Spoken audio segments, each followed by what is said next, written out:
I'm tired of Western concepts, preposterous logic like mental illness when it can be an essential gift you're meant to build with. The system fosters nonsense and teaches it. Street people are taught to be meek and obedient, while cops are free to be devious demons. Psychiatrists and doctors, lying psychologists abiding by doctrines that are trying to harm you. Pharmacists prosper while we're dying from Maya and karma, but we're all Kuan Yin Island immortals. Infinite quantum physics geysers and auras. We have minds that flourish like seismic geysers under salt springs. They won't harm us. The power of thoughts is borderless. At the beginning the word was God, and it served as self-prophecy from the supreme self, Paramatman. We're all meant to be bodhisattvas, eventually sentient trees. Our senses seize this. We're meant to be shamans and theogenic speeches, but the rest are left deceived and meant to be deceased, to re-enter in the next season. On reste indécis, trop de tests de la vie, mais moi je vois des saints, des dévies partout, des regards fous, mais je les reconnais dans le soir flou. Le savoir de tout contenu dans un fruit,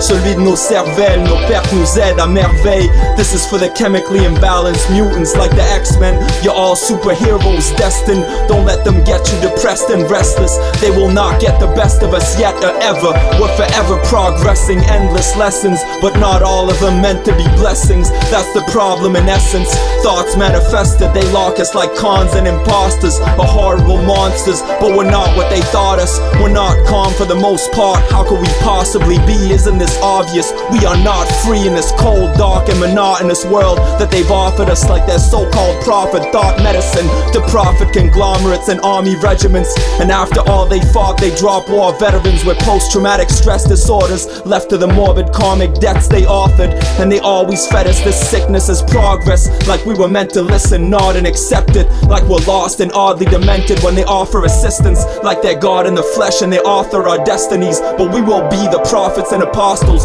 sorcerers and mesmers of all the blueprints to the scriptures they never thought existed in the future, which is the present and coexists with the past. We existed in wrath, but now the path in the mists is the last myth we were asked to manifest into history.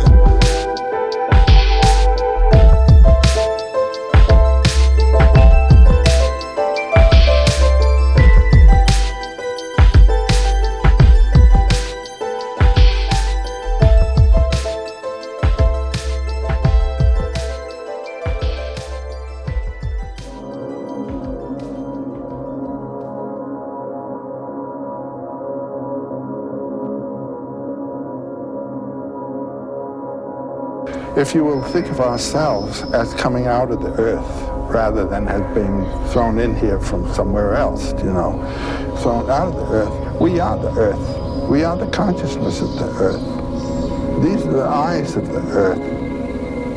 And this is the voice of the earth. What else? How do we raise our consciousness? Well, that's a matter of what you are disposed to think about. And that's what meditations are for. And all of life is a meditation, most of it unintentional. A lot of people spend most of it in meditating on where their money's coming from and where it's going to go, but that's a level of meditation. Or if you have a family to bring up, you're concerned for the family. These are all perfectly very important concerns, but they have to do with physical conditions mostly and spiritual conditions of the children, of course. But how are you going to communicate spiritual consciousness to the children if you don't have it yourself? So how do you get that? Then you think about the myths.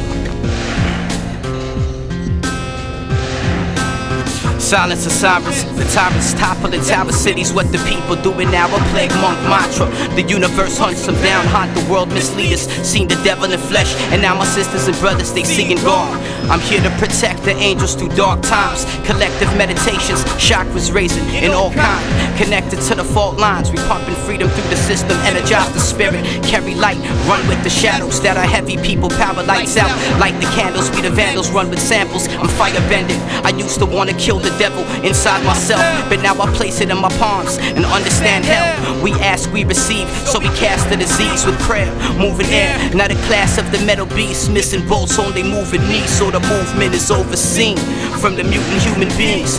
The world misleaders will fall, the shadow runners made the call. We fought in untold wars, crossed the cosmos and stars since before the dawn of ignoble colonial pawns. Past as the masses' masters, we clash past the casket. Matches lit to spark heartful actions passionate. They laugh at ghastly kids, their mad bastards slashed into bits and drones overseas, controlled by total demons that are soulless beings. Freak destruction and havoc, there's no redeeming for their cloaked speeches. At the cusp of madness, no Jesus will come save them. Like nuns' babies made to be son saviors, the slums of Hades will greet them, and none will pay their passage across the Styx. Masked orphans will walk them past dark abysses. They dropped into it, lost denizens, their marked friends and gossip till their frosty ends. Corporate bent consular senseless, shadow drug runners hunted and slung breathless in gallows and glung dungeons. We conquer them effortless with all of our thoughts manifested. Occupy all of these dementedly authored monstrous lies and fossilize them to preserve them for the next peoples to learn from. Grasp from the urn of Shiva and smudge with the ashes to spur our leaders to budge past this. Burn the impurities like reefer, no more madness and deceit, so happiness can at last be breathed. We're not past your creatures, we're past the ethers. Let's cast the past thesis in the blackest of chasms and act like we believe in a future as beautiful as the truth is to mutants who truly know their mutations were newly made as evolutionary traits for revolutionary sapiens. Evolutionary traits for revolutionary sapiens. Spiritual metamorphosis, proportional to the devotions. I'm infinite, reborn in many forms. Alchemy of an omen, polluted over the years. The devil tried to capture emotion. Composure, yeah, it can be potent. Decapitated evil and smeagol with a photo. Compassion of the pilgrimage. We no longer are stolen free. You see, always remain broken. You never know the moment I heard the voice of a love. Through the breath of the ley lines, I climbed energy rooted. Barefoot, I cried on every page of the book. My mother, the trees grounded me. Buried my clarity, crystals gifted by the disciples. I'm blessed by so many angels. I've been granted the realms through the stems. I made amends, felt the pain of every living entity through the magnetic spiral. Reclaimed months surrounded, love of my darkness through the struggle of an addict. No panic, screaming loud, he has arrived. I pray for your soul, the redeemed through you. Imam-Ali spoke to me. No panic, meditate and accept this. Of course, I know I'm chosen and I accept this force. I'm the light in my darkness, the sound in my silence. The message is clear as the glaciers tear, melting down into a river, eliminating all fear. I'm the reflection of all, as all is the reflection of I. Love's energy is my mirror, and I see myself between the mountains of unity and the temple of loneliness. Meditating, I've been in search of the freedom all my life, and all that I've been seeking has found me in the place of serenity within. In the place of serenity within. If you will think of ourselves as coming out of the earth rather than as being thrown in here from somewhere else, thrown out of the earth, we are the earth. We are the consciousness of the earth. These are the eyes of the earth. And this is the voice of the earth. What else? How do we raise our consciousness? Well, that's a matter of what you are disposed to think about. And that's what meditations are for. And all of life is a meditation. Most of it unintentional. A lot of people spend most of it in meditating on where their money's coming from and where it's going to go, but that's a level of meditation. Or if you have a family to bring up, you're concerned for the family. These are all perfectly very important concerns, but they have to do with physical conditions mostly, and spiritual conditions too, of course. But how are you going to communicate spiritual consciousness to the children if you don't have it yourself? So how do you get that? Then you think about the myths.